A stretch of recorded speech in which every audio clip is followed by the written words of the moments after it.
নমস্কার, আপনাদের সবাইকে স্বাগত জানাই জি8 রবীন্দ্রপল্লীতে। নর্থ কলকাতার একটি অলৌকিক পাড়া, যেখান থেকে কিনা ভেসে আসছে অনেক গল্প আপনাদের জন্য। আজকের গল্প হলো বন মানুষ। ক্রিপ্টোজোলজির ব্যাপারে খুবই কম লোক আছেন যারা কিনা শুনে থাকবেন। আজকে এরকমই একটা গল্প নিয়ে এসেছি আমরা, যে গল্পটার নাম হচ্ছে বন মানুষ। শুরু হতে চলেছে বন মানুষ। মিনির স্কুলের ছুটি পড়েছে। গরমের ছুটিতে নিজের জেঠুর বাড়িতে বেড়াতে এসেছে। ওর বাবা মায়ের এমনি অফিসের কাজে এই কয়েকটা দিন একটু বাইরেই থাকতে হবে, আর মিনির ভালোই লাগে। আমি এবার জঙ্গলে যাব ভেবেছিলাম। পল্টু রাগ করে বলল। পল্টু হলো মিনির ছোট ভাই। তোকে নিয়ে কে যাবে? মিনি জিজ্ঞেস করল। কেন? মা বাবা নিয়ে যাবে আমাকে। তুই থাকবি জেঠুর সাথে ওর বাড়িতে। পল্টু মুখ গোমড়া করে বলল। গেলে আমরা সবাই যাব পল্টু, কিন্তু আমাদের একটু কাজ পড়ে গেছে বাবা, তাই তোমাদেরকে জেঠুর সাথে থাকতে হবে। পল্টুর মা বলল। গাড়ির সামনের সিট থেকে। পল্টু আর মিনির বাবা একটি প্রোডাকশন হাউসে কাজ করে, আর ওদের শুটিংয়ের কাজের জন্য দুজনকে এই সময় শিলিগুড়ি যেতে হবে।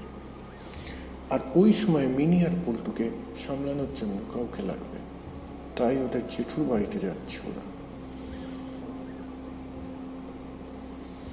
মিনির জেঠু একজন নামকরা জুলজিস্ট। কিছুদিন আগেই হাসনাবাদ আর বাংলাদেশ সংলগ্ন এলাকায় কুমিরদের ওপর একটা রিসার্চ করতে গেছিলেন।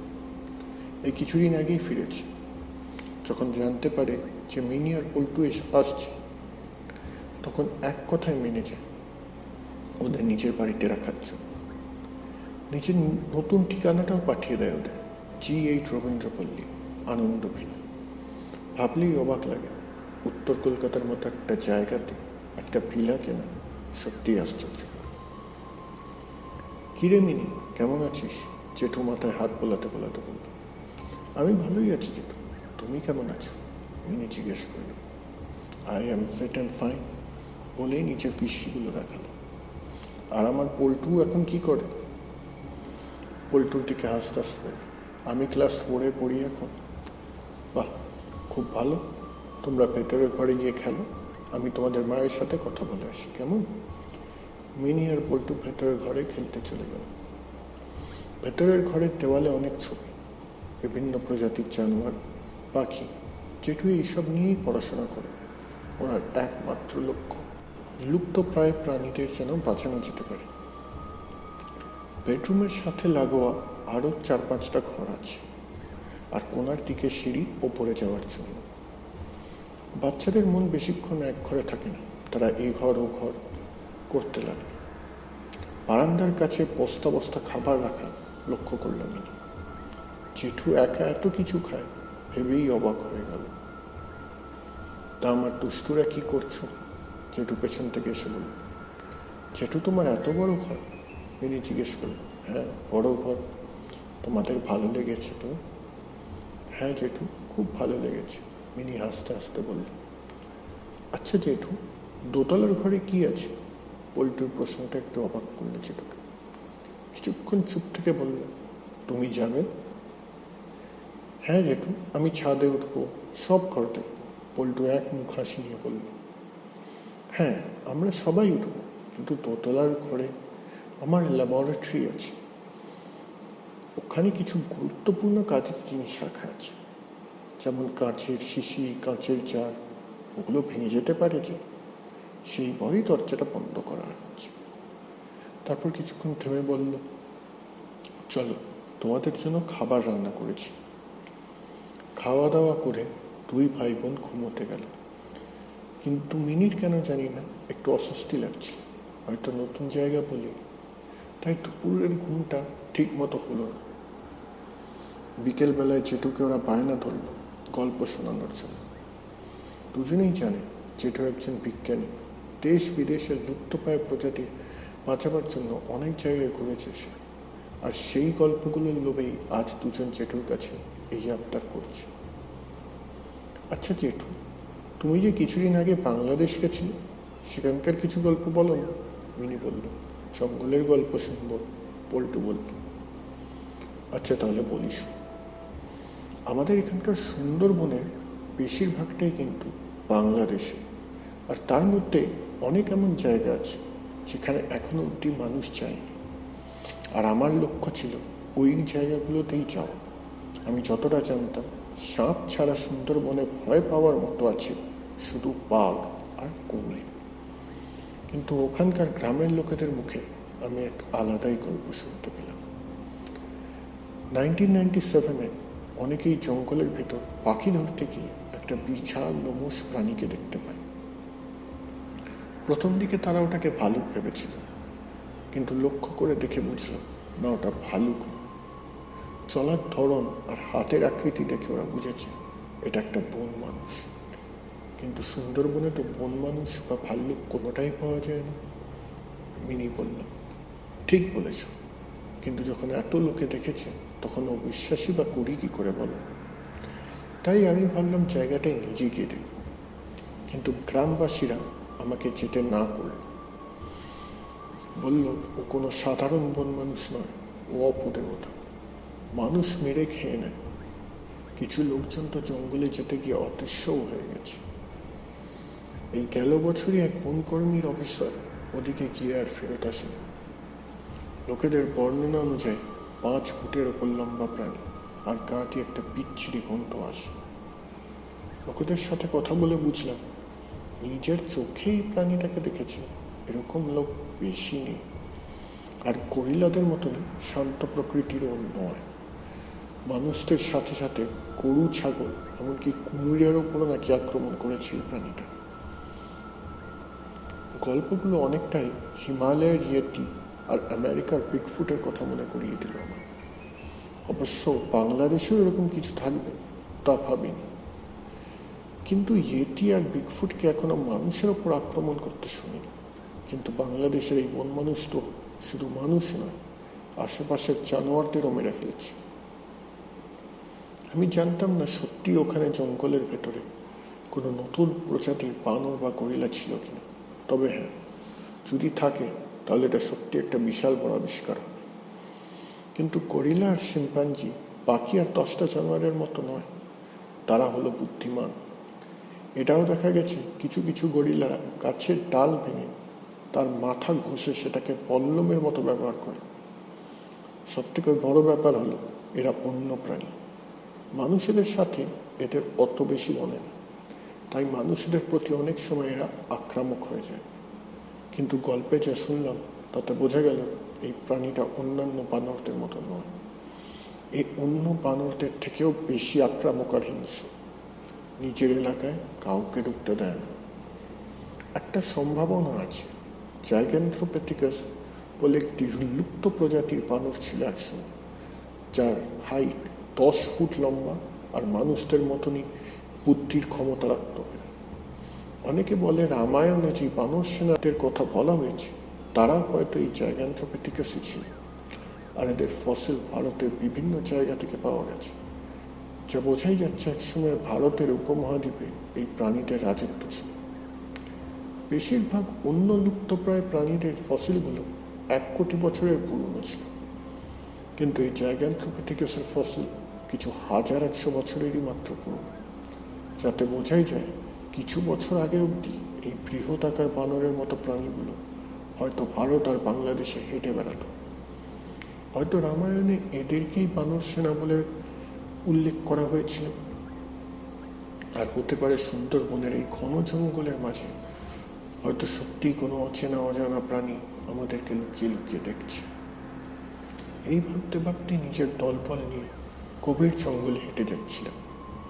আর যাই হোক, জিনিসটা যদি সত্যি কোনো আসল প্রাণী না হয়, কোনো গল্পকথার রাক্ষস হয়ে থাকে, তাহলে এতজন লোক, ওটাও আলাদা আলাদা জায়গায়, কি ভুল দেখবে? বিগত 10 বছরের 1000-এর ওপর নতুন প্রজাতি আবিষ্কার হয়েছে। এইটাই ভেবে এগিয়ে চলছি, আর তখনই আমাদের সবারই কানে এলো একটি চাপা গর্জনের স্বর। আর সবাই যাই ভাবু, আমি জানতাম ওটা বাঘ বা কুমির নয়। তখন যদি ফিরে আসতাম তাহলেও হতো। এইটুকুনি বলেই থেমে গেল সেটা। সারা মুখ ঘামে ভিজে গেছে। এক অজানা ভয় তার চোখকে ঘিরে রয়েছে। কেন জেঠু, তারপর কি হলো? মিনি জিজ্ঞেস করল। বাকিটা কাল বলবো, এখন আমরা একটু কাজ আছে। তোমরাও নিজেদের হলিডে হোমওয়ার্কগুলো শেষ করে নাও, তারপর আমরা একসাথে মিলে টিভি দেখবো, কেমন? মুখে একটা শুকনো হাসি নিয়ে জেঠু ওদের দিকে তাকিয়ে বলল। বাকি দিনটাও হই হট্টগোলেই কেটে গেল দুজনে। ক্লান্ত হয়ে 10টার মধ্যে ঘুমিয়ে পড়ে দুই ভাই বোন। মাঝরাতে একটা অদ্ভুত আওয়াজে ঘুম ভেঙে গেল দুজনে। একটা ভারী পায়ের শব্দ পাচ্ছি। কেউ বা কিছু যেন সিঁড়ি আর হল ঘরে হাঁটাচলা করছে, কিন্তু জেঠু আর ওদের দুজন ছাড়া তো কেউ নেই। দুজনে লুকিয়ে লুকিয়ে হল ঘরের কাছে এলো। হল ঘরের থেকে সিঁড়িটার দূরত্ব বেশি নয়। তারা চুপি চুপি সিঁড়ির দিকে এগোতে লাগলো। একটা চাপা গর্জনের আওয়াজ কানে এলো তাদের। দুজনেই দেখতে পেল একটা বিশাল আকৃতির ছায়া পড়ল দেওয়ালে। ওরা দুজনে সাহস করে আর একটু কাছে যেতেই হালকা আলোর মধ্যে একটা বিশাল আকৃতির প্রাণীকে দেখতে পেল তারা। চোখ দুটো অন্ধকারে চলচল করছে, সারা গায়ে লোম। ওদেরকে দেখে মুখটা হালকা খুলল। সামনের দুটো সদন্ত চিকচিক করে চলে উঠল অন্ধকারে। একটা তীব্র হুঙ্কার বেরোলো তার গলা দিয়ে। ভয় দুই ভাই বোনেরই রক্তহীন হয়ে গেছিল। পল্টু আর কিছু ভাবতে পারছিল না। মিমি বুঝতে পেরেছিল অবস্থাটা, তাই প্রাণপণে পল্টুকে নিয়ে পালালো হল ঘরের দিকে। পিছনে ফিরে না তাকালেও ধূপধাপের শব্দ জানিয়ে দিল প্রাণীটা পেছনে আসছে। যত তাড়াতাড়ি সম্ভব ভাইকে নিয়ে হল ঘরে ঢুকে পড়ল দুজন, আর দরজাটা ভেতর থেকে আটকে দিল। হল ঘরের সাথে লাগোয়া দুটো ঘর, রান্নাঘর আর শোয়ার ঘর। একটা জানলা যেটা কিনা বাইরের রাস্তার দিকে মুখ করা আছে, আর বাইরে যাওয়ার দরজা। মিনি পল্টুকে নিয়ে হল ঘরে বসল। বাইরের দরজায় প্রকাণ্ড কিছু একটা করাঘাত হয়ে চলেছে, তার সঙ্গে একটা তীব্র গর্জন, যার কারণে বাড়ির জানলাগুলো অব্দি কেঁপে উঠছে। পল্টু এবার ভয় কাঁদতে শুরু করে দিয়েছিল। মিনি তাড়াতাড়ি বাইরের দরজা খুলে বেরোতে গেল, কিন্তু এই কি, দরজায় বাইরের থেকে তালা দেওয়া। বাইরের থেকে দরজা বন্ধ করল। তখনই সে দেখে জানলার কাছে গিয়ে যে জেঠু গাড়ির মধ্যে ঢুকছে। মিনি চেঁচিয়ে ডেকে উঠল, জেঠু আমাদের বাঁচাও! কিন্তু ওদের জেঠু নিজের অ্যাম্বাসেডার গাড়িতে উঠে বেরিয়ে গেল। মিনির হাত পা ঠান্ডা হয়ে গেল। তাদেরকে জানোয়ারটার সাথে বন্ধ করে রেখে তাদের জেঠু পালিয়েছে। বুঝতে পারছি এখন তারা বন্দি এই বিশাল ঘরে। ওদিকে সিঁড়ির দিকে দরজাটা বারবার ধাক্কা খাবার ফলে আস্তে আস্তে ভাঙতে শুরু করেছে। মিনি সেটা লক্ষ্য করে পল্টুকে নিয়ে তাড়াতাড়ি রান্নাঘরে গিয়ে দরজাটা ভেতর থেকে লাগিয়ে দেয়। ওদিকে সিঁড়ির দিকে দরজাটা ভাঙার শব্দ পেয়েছে তারা। প্রাণীটা এখন হল ঘরে আছে। মিনি, এটা দেখ! পল্টু হুট করে মিনিকে ডাকে। মিনি দেখে পল্টুর হাতে দুখানা কাগজ, তার উপর জেঠুর হাতের লেখায় কিছু লেখা আছে। মিনি পড়তে শুরু করলো। মিনি আর পল্টু ঘুমিয়ে পড়েছে। কাজটা করতে আমার খুবই খারাপ লাগছে, কিন্তু কি আর করব, নিজের প্রাণের মায়া তো সবারই থাকে। বন মানুষটা সুন্দরবনের গভীরে আমাদের দলকে আক্রমণ করে, কিন্তু আমাদের সাথে বনকর্মীরা তাকে আগেই মেরে ফেলে। একটি লুপ্তপ্রায় প্রাণীকে হত্যা করার জন্য আমাদের সবারই হাজত হতে পারত, সেই ভেবেই আমরা সবাই চুপ থাকি। কিন্তু আমি গোপনে ওই প্রাণীটার কিছু লোক কলকাতায় নিজের নতুন বাড়িতে নিয়ে আসি। এর আগেও ছোটখাটো প্রাণী নিজের গবেষণাগারে এনে ক্লোন করেছিলেন। এই প্রথম একটি বড় প্রাণীকে ক্লোন করতে যাচ্ছিলাম আমি। কিছুদিন পর সফল হলাম। আমার তৈরি বন মানুষটা ওপরের ঘরে রাখা আছে, কিন্তু সে যে কোনো সময় জেগে যেতে পারে। তাই আজ রাতেই আমি রওনা দিলাম। জেঠু কোথায় গেছে সেটা প্রথম কাগজে লেখা নেই, হয়তো দ্বিতীয় কাগজে লেখা থাকতে পারে। এটা ভেবে দ্বিতীয় কাগজটা পড়তে যাচ্ছিল মিনি, কিন্তু তখনই বাইরের ঘর থেকে তীব্র গর্জনের শব্দ ভেসে এলো। মিনি বুঝতে পারল এভাবে বেশিক্ষণ চলতে পারবে না। জানোয়ারটা বুঝে যাবে যে তারা এই ঘরে লুকিয়ে আছে, আর একবার সেটা বুঝে গেলে তাদের আর রক্ষে নেই। তাই সে তাড়াতাড়ি ভাবতে লাগলো কি করা যেতে পারে। রান্নাঘরে রাতের মাংসের ঝোলটা এখনো রাখা আছে, তার গন্ধ ওদের নাকে আসছে।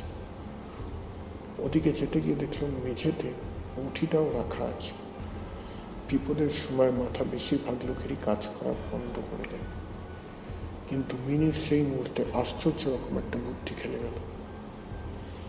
রান্নাঘরের দেওয়ালে রাখা ইঁদুর মারার বিষটা মিশিয়ে দিল মাংসের ঝোলটার মধ্যে। তারপর মশা মারার কয়েলটাও গুঁড়ো করে ঢেলে দিল তার মধ্যে। এবার দরজাটা হালকা ফাঁক করে উঁকি মারল। না, জানোয়ারটা অন্যদিকে তাকিয়ে আছে। এটাই ওর সুযোগ। মাংসের ঝোলের কড়াইটা দরজাটা আরেকটু ফাঁক করে হল ঘরের দিকে স্লাইড করে দিল। জানোয়ারটা আওয়াজটা শুনতে পেরেছে। ও ফিরে তাকাল, কিন্তু মিনি তার আগেই দরজাটা আবার বন্ধ করে দেয়। দরজায় কান পেতে শুনে হাঁড়ি নাড়াচাড়া করার শব্দ এলো।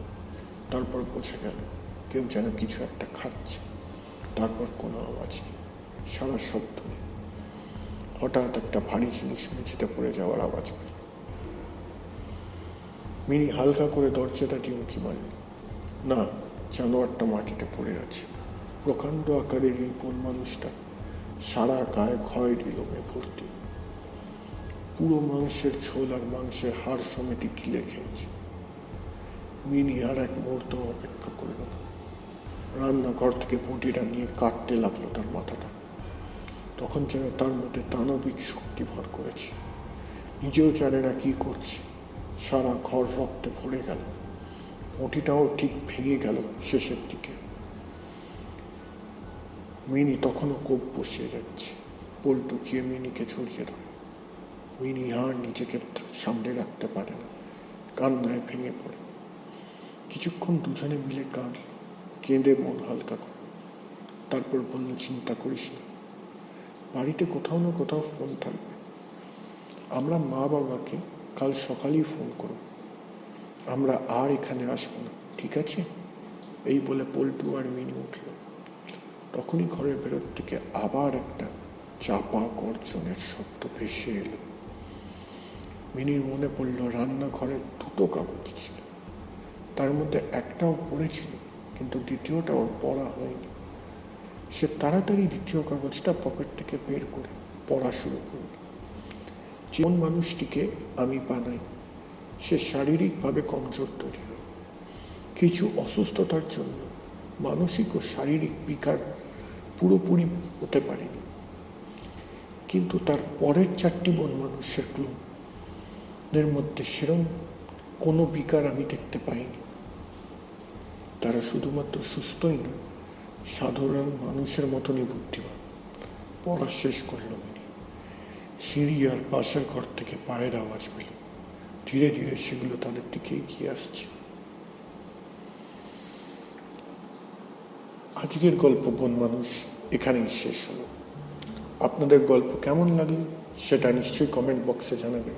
যদি গল্প ভালো লেগে থাকে তাহলে লাইক করবেন আর সাবস্ক্রাইব করবেন আরও এরকম ভালো ভালো গল্প শোনার জন্য। ধন্যবাদ।